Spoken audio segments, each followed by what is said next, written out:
Salam jumpa kembali saudara-saudariku yang terkasih dalam Tuhan kita Yesus Kristus. Salam sejahtera untuk kita semua. Berkat Allah yang Maha Kuasa senantiasa menyertai kita. Marilah kita mendengarkan dan merenungkan bacaan-bacaan kitab suci hari Sabtu tanggal 8 Januari tahun 2022. Bacaan pertama dari surat pertama Rasul Yohanes pasal 5 ayat 14 sampai 21. Dan inilah keberanian percaya kita kepadanya, yaitu bahwa Ia mengabulkan doa kita jikalau kita meminta sesuatu kepadanya menurut kehendak-Nya. Dan jikalau kita tahu bahwa Ia mengabulkan apa saja yang kita minta, maka kita juga tahu bahwa kita telah memperoleh segala sesuatu yang telah kita minta kepadanya. Kalau ada seorang melihat saudaranya berbuat dosa, yaitu dosa yang tidak mendatangkan maut, hendaklah ia berdoa kepada Allah, dan Dia akan memberikan hidup kepadanya, yaitu mereka yang berbuat dosa yang tidak mendatangkan maut. Ada dosa yang mendatangkan maut, tentang itu tidak kukatakan bahwa ia harus berdoa. Semua kejahatan adalah dosa, tetapi ada dosa yang tidak mendatangkan maut. Kita tahu bahwa setiap orang yang lahir dari Allah tidak berbuat dosa. Tetapi Dia yang lahir dari Allah melindunginya, dan si jahat tidak dapat menjamahnya. Kita tahu bahwa kita berasal dari Allah, dan seluruh dunia berada di bawah kuasa si jahat. Akan tetapi kita tahu bahwa Anak Allah telah datang dan telah mengaruniakan pengertian kepada kita, supaya kita mengenal yang benar. Dan kita ada di dalam yang benar, di dalam Anaknya Yesus Kristus.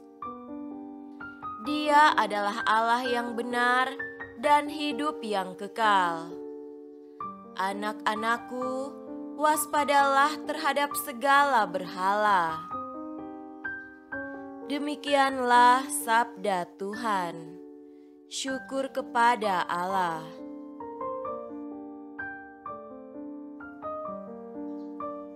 Semoga Tuhan beserta kita sekarang dan selama-lamanya. Inilah Injil suci menurut Yohanes. Dimuliakanlah Tuhan.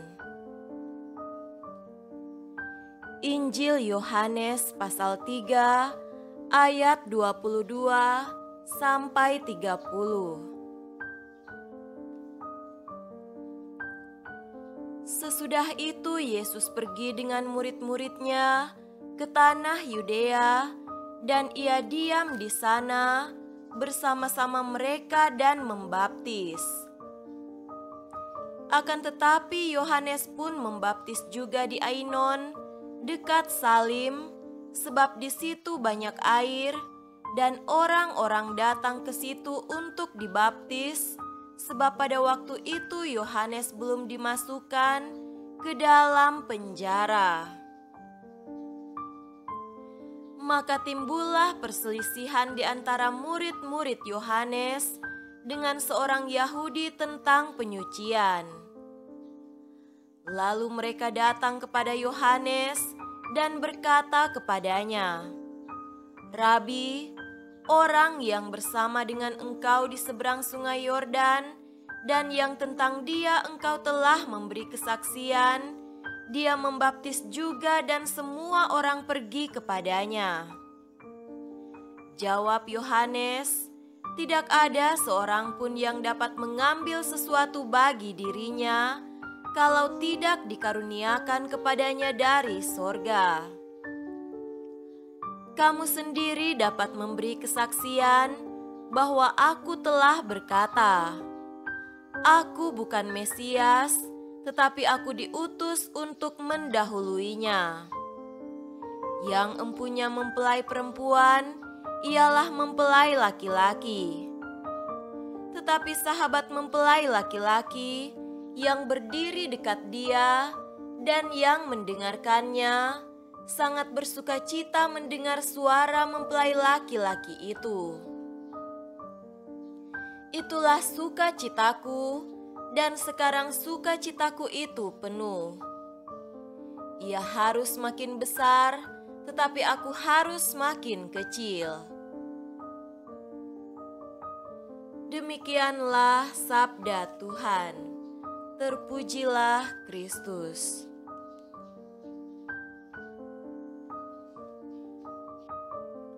Saudara-saudariku yang terkasih dalam Tuhan kita Yesus Kristus, tema renungan kita pada hari ini adalah sukacita seorang pelayan sejati. Illum oportet crescere, yang berarti ia harus makin besar, tetapi aku harus makin kecil, adalah semboyan dari Uskup Agung Makassar, Monsinyur Yohanes Likuada PR. Kiranya jelas bahwa melalui semboyan ini, Bapak Uskup hendak meneladani salah satu keutamaan Yohanes Pembaptis, yaitu menempatkan Yesus sebagai pusat dan tujuan dari hidup dan karya pewartaannya. Memang kitab suci memberikan kesaksian bahwa Yohanes Pembaptis sangat konsisten dengan sikap ini seumur hidupnya. Ia sadar bahwa tujuan hidupnya ialah menjadi pembuka jalan dan pelayan bagi tampilnya Yesus, sehingga semakin dikenalnya Yesus tidak membuatnya merasa dengki, iri hati atau tersaingi, tetapi sebaliknya semakin membuat jiwanya bersukacita, bahkan sukacitanya mengalami kepenuhan. Kepenuhan sukacita dalam diri Yohanes memampukannya untuk bersikap lepas bebas terhadap kenyamanan hidup duniawi, bahkan terhadap nyawanya sendiri yang dengan rela ia ikhlaskan demi mewartakan kebenaran dan pertobatan, agar hati orang disiapkan menerima Tuhan. Saudara-saudariku terkasih, berapa banyak orang terhambat untuk maju dalam kehidupan iman karena rasa iri, dengki, dan tersaingi? Ketika perasaan negatif itu hidup dan menguasai seseorang, maka itu sebenarnya adalah indikasi jelas bahwa ia sedang menjadikan dirinya sebagai pusat hidup dan pewartaan. Maka prinsip illum oportet crescere akan selalu menjadi cermin, acuan, bahkan permenungan untuk mengembalikan kita pada sikap yang benar. Kita semua hanyalah pelayan-pelayan Tuhan. Maka karya dan sukacita sejati dalam hidup hanya kita temukan secara penuh ketika Tuhan semakin dikenal dan dimuliakan lewat pelayanan kita. Kita mesti bebas dari dorongan untuk memegahkan diri dan menikmati buah-buah duniawi dari pelayanan kita. Karena itu, marilah bersikap seperti apa yang dikehendaki Tuhan. Apabila kamu telah melakukan segala sesuatu yang ditugaskan kepadamu, hendaklah kamu berkata, "Kami adalah hamba-hamba yang tidak berguna. Kami hanya melakukan apa yang harus kami lakukan. Semoga Santo Yohanes Pembaptis mendoakan kita. Amin.